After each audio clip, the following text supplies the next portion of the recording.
नमस्कार. राजकारणात पोटातलं ओठावर यायला वेळ लागत नाही असं म्हणतात. तसंच मुंबईच्या धारावी परिसरातील प्रभाग क्रमांक 173 मध्ये असाच काहीसा प्रकार घडलाय. त्याचाच व्हिडिओ सध्या सोशल मीडियावर वाऱ्यासारखा पसरतोय. ज्या घोषणेने महाराष्ट्राचं राजकारण 2 ते 3 वर्ष तापलं, तीच घोषणा आता चक्क सत्ताधारी भाजपच्या कार्यकर्त्यांनीच दिल्याने मोठी खळबळ उडाली आहे.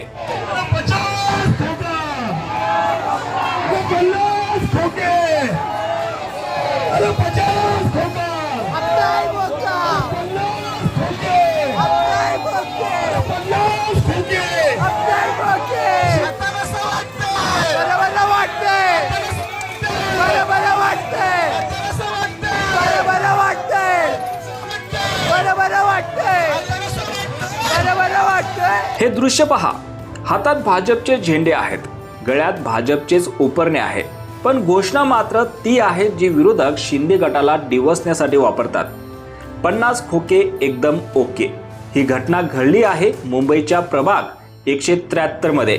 एकीकडे भाजप आणि शिंदे गट मुंबई महानगरपालिका निवडणूक एकत्र लढवत आहेत, तर दुसरीकडे खुद्द भाजपचेच कार्यकर्ते शिंदे गटाच्या आमदारांना खोके घेतल्याच्या टोन्याने सार्वजनिक रॅलीत अपमानित करत आहेत. जेव्हा एकनाथ शिंदे यांनी बंडखोरी केली तेव्हा उद्धव ठाकरे, संजय राऊत आणि संपूर्ण महाविकास आघाडीने 50 खोके हा नारा देत शिंदे गटाची मोठी कोंडी केली होती. आता मात्र सत्तेतील मित्रपक्षाच्या कार्यकर्त्यांनीच ही घोषणा दिल्याने या आरोपांवर आता भाजपनेच एक प्रकारे शिक्कामोर्तब केलंय का असा सवाल उपस्थित होत आहे. मुंबई महानगरपालिकेत सत्तेचं स्वप्न पाहणाऱ्या शिंदे गटासाठी हा घरचा आहेर अत्यंत घातक ठरण्याची शक्यता आहे.